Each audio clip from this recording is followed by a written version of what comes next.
Bonjour, aujourd'hui on va parler de voitures électriques, un thème qui commence à vraiment exciter tout le monde, avec Tesla en tête de pont, mais c'est pas tout.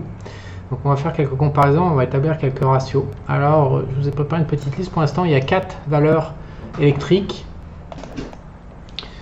Ça s'appelle Tesla, vous connaissez, FSR, Fisker, Nikola qui fait un camion qui est un peu olé olé comme valeur, Aeron, petite camionnette, Fisker qui est un SUV je crois de mémoire. Il y en a d'autres, il y a Lucide et puis il y a Rivian qui a été introduit ce mois-ci, mais il n'y a pas assez d'historique. Donc normalement, il y a 6 actions dans le domaine de la voiture électrique qui cotent sur les marchés américains. Après, je vous ai préparé un deuxième portefeuille qui est l'automobile classique en bourse américaine. Donc General Motors, Ford, Honda, Toyota, NIO qui est une valeur chinoise, enfin un industriel chinois, et Ferrari que vous allez tous connaître. Et enfin en face Apple, puisque je ne sais pas si vous le savez, mais depuis quelques jours des rumeurs ont paru sur Apple qui Electric Car, c'est sorti il y a 4 jours, donc ça confirmerait l'arrivée d'Apple sur le créneau des voitures électriques. Dans quel cas ça serait un très sérieux challenger, probablement celui sur lequel il faudrait imbattable en fait pour moi, imbattable. Il paraît qu'il travaille depuis déjà des années. Mais il paraît que ça avance selon certaines rumeurs larguées par Bloomberg, je crois de mémoire. Donc, je reviens à mes tests. Donc, au niveau des performances, j'ai comparé, j'ai mis le Nasdaq aussi en comparaison de ces 3 portefeuilles. Donc, ça donne ça. On n'a pas beaucoup de data, on a juste 1 an et demi, 2 ans en fait. Donc, on voit mars, donc fin mars. Donc, je vous rappelle le petit délire Covid. Puis derrière, en fait, ils n'ont pas été de nous changer sur le climat. Donc, on peut penser qu'il y a une logique médicale qui cache une logique autre, plus vaste, un agenda, dont la lutte contre le carbone. Je vous rappelle quand même que la lutte contre le carbone, ça a été annoncé aujourd'hui. Je l'ai mis sur le Twitter. La lutte contre le carbone, un haut dirigeant américain, Pelosi. Alors, elle a admis, cette dame, qui est je ne sais plus ce qu'elle fait aux États-Unis. Elle a admis qu'en fait, c'était le climat, les investissements liés pour lutter contre le changement du climat, c'était un truc religieux, c'était une religious thing, donc un truc religieux. Voilà, donc en fait, je crois que Dieu, la création de Dieu, voilà, je crois dans ce qu'est la création de Dieu, et on a un devoir moral d'obligation d'être des bons représentants, grosso modo, de Dieu.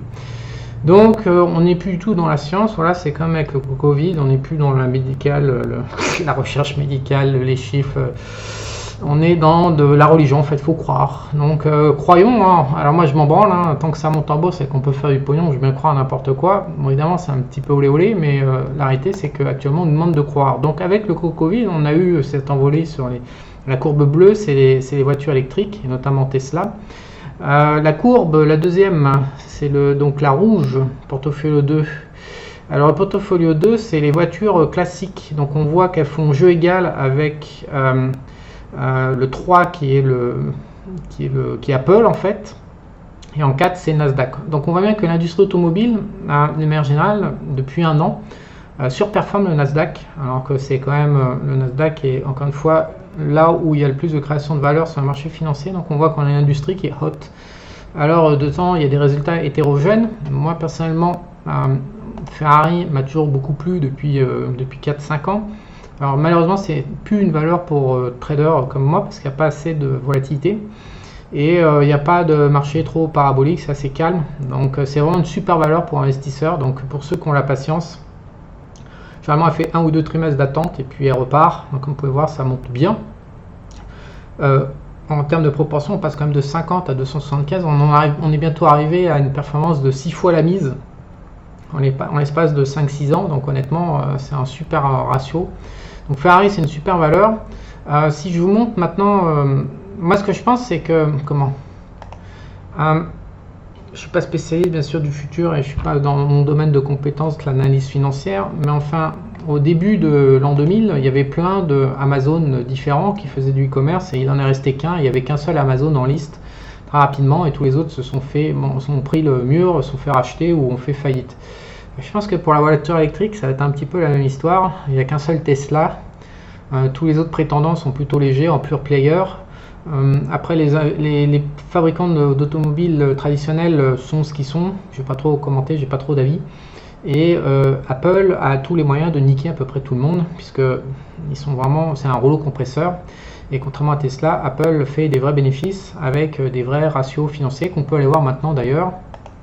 Donc je me trouve sur Seeking Alpha, j'ai mis Tesla, ces chiffres sur 10 ans en price to sell, donc le rapport entre le chiffre d'affaires et la valeur en bourse.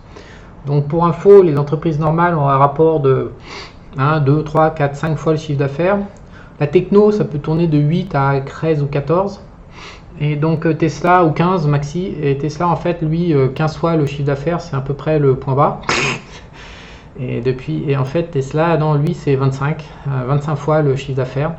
Donc là, on est dans le domaine de la croyance, on est en train de discuter avec Dieu, Elon Musk, et puis après, il y a les autres, il y a les humains normaux avec les entreprises normales. Donc je crois qu'on est à 300 fois les bénéfices. Si on regarde le price to book, j'imagine que ça va être également un gros délire. On peut refaire le price to cash flow, donc voilà, on est n'importe quoi. En plus, ils sont à cash flow négatif. Et le book, ça charge. Voilà, le price book, on est à 43, voilà, 43 fois l'actif net coté en bourse. Donc si on enlève l'accident là pour y voir un peu plus clair sur la courbe, on est voilà, dans des chiffres qui ressemblent à aucune autre entreprise. Donc pour moi en fait Tesla, il y a déjà une entreprise dans le passé qui délirait comme ça, que je vais vous montrer. Cette entreprise, c'était Microsoft qui a démarré, notre cher et copain Bill Gates qui nous casse les burnes avec son passons.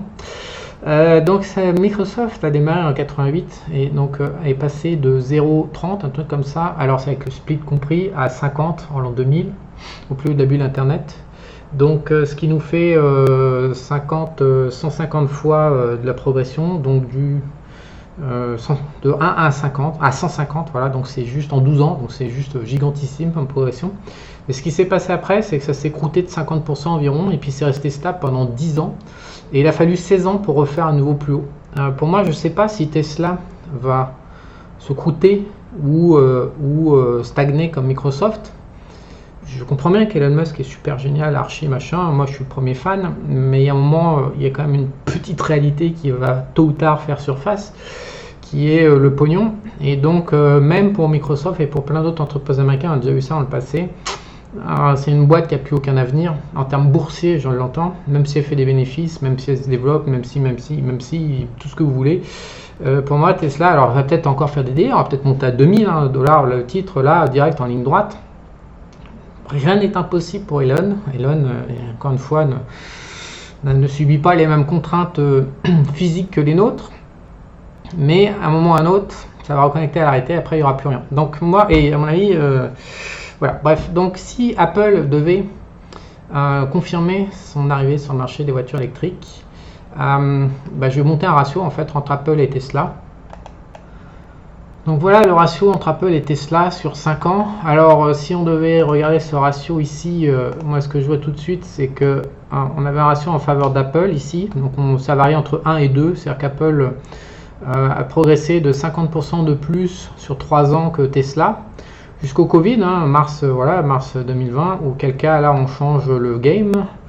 On joue un jeu nouveau, qui est un jeu politique et non plus un jeu financier pour les entreprises cotées en bourse. Et donc là, évidemment, le ratio s'envole, puisqu'on passe de 2 à 8. Donc Tesla fait 400% de progression en plus d'Apple, ce qui est gigantissime. Et donc, on se retrouve avec un ratio ascendant pour Tesla. Alors moi, le signal, Tesla peut faire tous les délires qu'il veut, mais si on commence à recasser cette espèce de trend comme ça, ascendant, à la baisse, ça veut dire que le marché commence à miser plus sur Apple et moins sur Tesla. Il faudra qu'on casse, je sais pas, on verra dans le futur, il faut surveiller.